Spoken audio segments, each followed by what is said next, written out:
Welcome back to the deep dive. We're tackling some really extraordinary material you sent in sources, promising to expose the innermost secrets, the powerful, supposedly vowed you'd never discover. That's the hook, absolutely. The promise is nothing less than cracking the so-called Illuminati code. Right. So our mission today is to unpack this research primarily from a text called Codex Magica, which apparently synthesizes over 20 years of investigation. Yeah, and it claims to document a monstrous conspiracy all around us.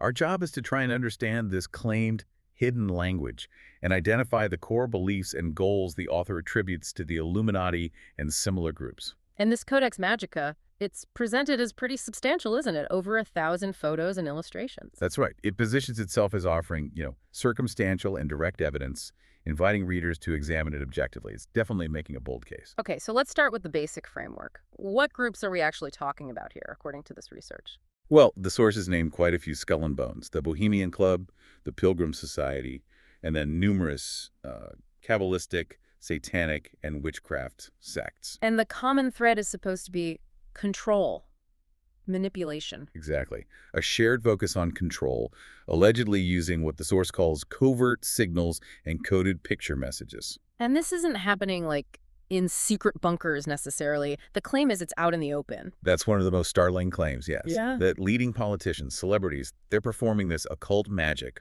right in front of us using these codes. Okay, that sounds huge. How could something like that possibly stay secret if it's in plain sight? Well, the material brings up a quote from Marshall McLuhan, something like, "Only puny secrets need protection. Big discoveries are protected by public incredulity." So it's just too big, too outlandish for most people to even consider. That's the idea presented. The sheer scale makes it seem unbelievable, so people just dismiss it. But there's more to the secrecy, isn't there? Something internal. The source talks about hoodwinking. Yes, the hoodwink. This is presented as a deliberate doctrine of deception. And it's not just about fooling outsiders, the so-called profane. It's deceiving their own members, too. That's the assertion. That the high-level initiates, particularly within groups like the Freemasons cited in the text, intentionally mislead the vast majority of their own lower-level members. Why, though, if you're building this, global conspiracy, why confuse your own ranks? Seems counterproductive. The sources argue it serves a couple of key purposes. First, it creates a large base of loyal members who carry out tasks without understanding the alleged darker ultimate aims. Okay, a functional workforce kept in the dark. Precisely. And second, it ensures only the most deeply vetted, the adepts and sages as the text calls them, actually grasp the core secrets, the so-called royal secret. So it's a filtering mechanism built on deception. Right. They point to the Masonic entered apprentice ritual. The candidate is literally blindfolded, symbolically hoodwinked. The claim is this starts from day one and continues all the way up, even to the highest degrees.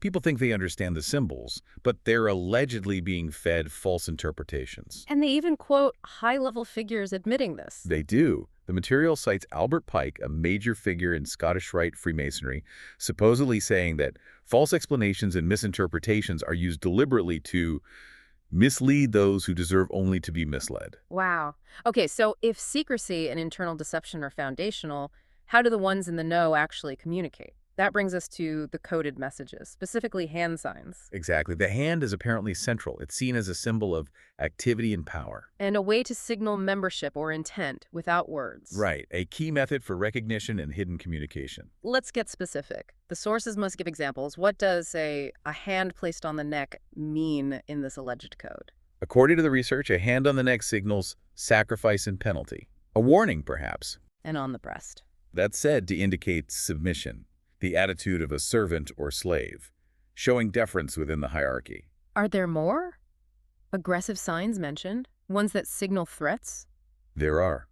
The text describes the super excellent Master Mason sign, raising the right hand 2 fingers out like a fork. Yeah. Simulating the act of gouging out a traitor's eyes.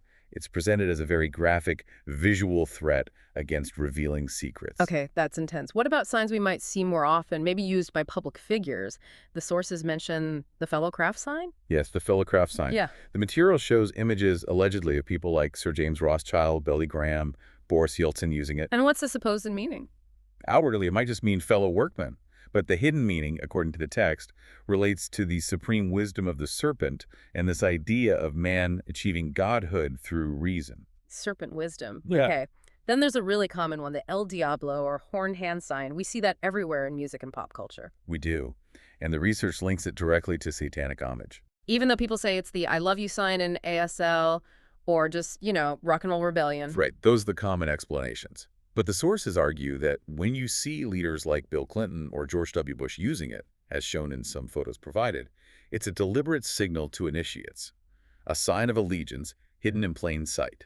So the signs are like a secret handshake, visually establishing who's part of the club. Exactly. And speaking of handshakes, the actual physical grip is also crucial. The secret handshake. Yes, described as the mystic tie, the ultimate bond of unity, of allegiance. Are there examples of this in the real world, according to the sources? They point to photos they claim show Masonic grips being exchanged between figures like Donald Rumsfeld and Hamid Karzai, or even between Israeli and Palestinian leaders at certain points. Implying a hidden connection despite public conflicts. That's the implication. The research even makes the claim that the everyday phrase, "get a grip," actually originated as a Masonic recognition challenge. Huh. Okay, so we have the secrecy, the deception, the coded signals. But what's the actual content of the message? What is the core belief system they're allegedly communicating? That leads us to the name, Jabulun. Jabulun. Yes, this is presented as absolutely central to understanding the alleged theology. How so? Well, the sources explain that Masons in the first 3 degrees, the Blue Lodge, are taught they're searching for the lost word, or the lost name of God. Okay. But then in the higher degrees, specifically the Royal Arch degree, which is the 7th in the York Rite system, they supposedly discover this sacred name, Jabulun. And this isn't just another name for God. It's different. It's presented as a composite name, Jah for Yahweh, Buhl for Baal, and Onan for Osiris, the Egyptian god. So blending Hebrew, Canaanite, and Egyptian deities. Correct. Synthesizing them into what the sources call Masonry's grand omnific word, a kind of universal composite deity. That's a pretty radical theological claim. And there's more in that Royal Arch degree ritual, something about the initiate's own status. Yes, this is perhaps one of the most controversial points in the source material. Go on. During the ritual, the initiate is reportedly asked, "Are you a Royal Arch Mason?" And the answer. The required answer is, "I am that I am." Wait, I am that I am. Isn't that God's own declaration in the Old Testament? Exactly. The sources interpret this as a blasphemous act where the initiate is claiming divinity for themselves, usurping God's identity. So the theology involves this composite god, Jabulun, and also elevating the initiate to godhood. What about Lucifer? That name comes up a lot in these conspiracy theories. It does. The research asserts that while Jabulun might be the name revealed at one level, the ultimate deity worshipped by the highest elites within this alleged conspiracy is Lucifer, viewed as the god of light. Light, not darkness. Light. They quote occult writers like Eliphas Levi, who apparently equated Satan and Lucifer, but praised Lucifer as the bringer of truth and enlightenment. It flips the conventional narrative. And this involves actual magic, invoking entities. According to the source material, yes. It defines occult practices like magic and witchcraft, not just as rituals, but as the literal invocation of devils or spirit entities. Like demons? Demons, spirits, sometimes called watchers, or even gods at the higher levels. These entities are supposedly arranged in a hierarchy, and interacting with them is presented as the source of real power for these groups. It's amazing how much seems to hinge on words and symbols, changing a name, using a specific phrase, a hand sign.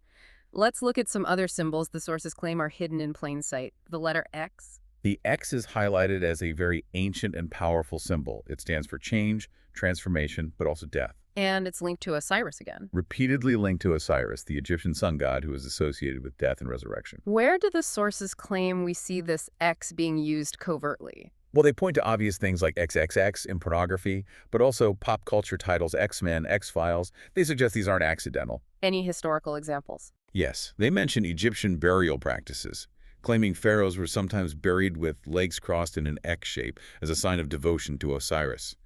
They even point to things like the U.S. Louisiana Purchase nickel, claiming it shows both a Masonic handshake and an occultic X. Okay, so X for transformation and Osiris. What about the triangle? That's everywhere in design and architecture. Absolutely ubiquitous. The sources link it to various pagan traditions, like the Hindu trinity Brahma, Vishnu, Shiva. But there's an esoteric meaning too. Yes, drawing from Jewish Kabbalah. The upward-pointing triangle is seen as the male principle, the phallus.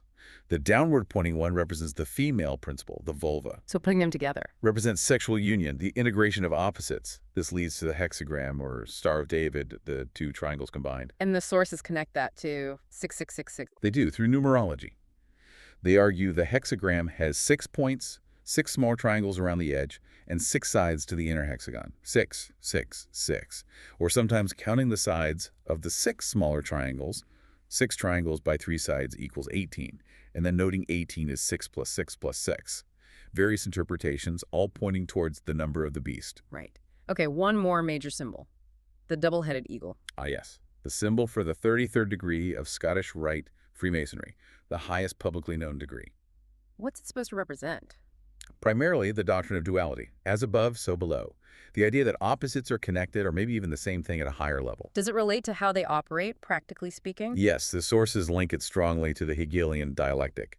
Thesis, antithesis, synthesis. Explain that again in this context. It's the idea of creating a conflict or problem, thesis versus antithesis, specifically to drive people towards a pre-planned solution. Synthesis. The order out of chaos idea. Ordo ab chao. Precisely. Create the chaos war, terror, financial collapse, so that the population demands the order that the elite already intend to impose. And they see this eagle symbolism played out even in like the Oval Office decor. They make that specific claim, pointing out that the eagle crest on the president's desk often faces the arrows, symbolizing war, but the eagle on the presidential seal rug faces the olive branches for peace. Ah, so one faces one way, the other faces the opposite. And together, the sources argue, they mimic the double-headed eagle, looking in both directions simultaneously, representing that engineered conflict and resolution.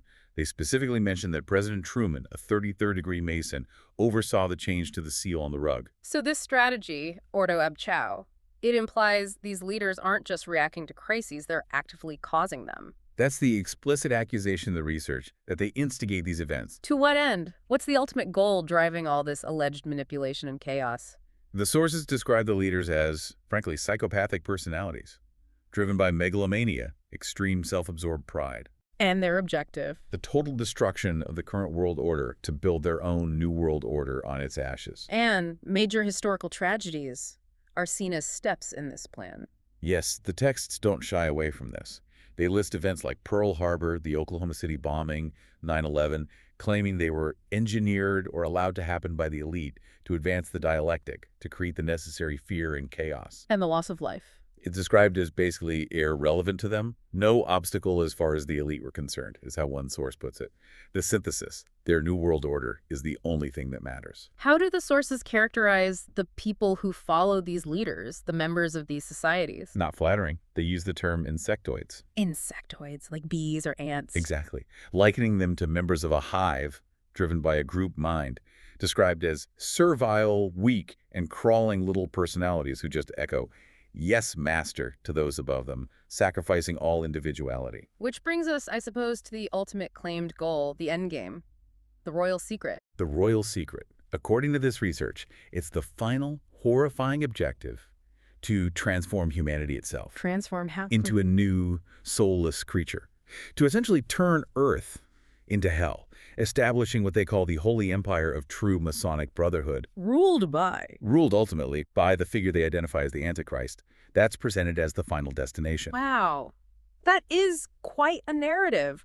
From hidden handshakes to a Luciferian world government ruled by the Antichrist. It's a staggering claim of a conspiracy hidden in plain sight. It absolutely is. A vast, complex system, allegedly using ancient symbols and secret codes to steer global events towards this one very dark, specific goal. And for you listening, the reason given for all this secrecy, according to the sources, is because these alleged conspirators believe the rest of us, the masses, are essentially profane, lewd, and unworthy. That people who believe nonsense have been gulled and simply can't handle the real truth, so it must be kept hidden by the enlightened few. Which leads to a final thought.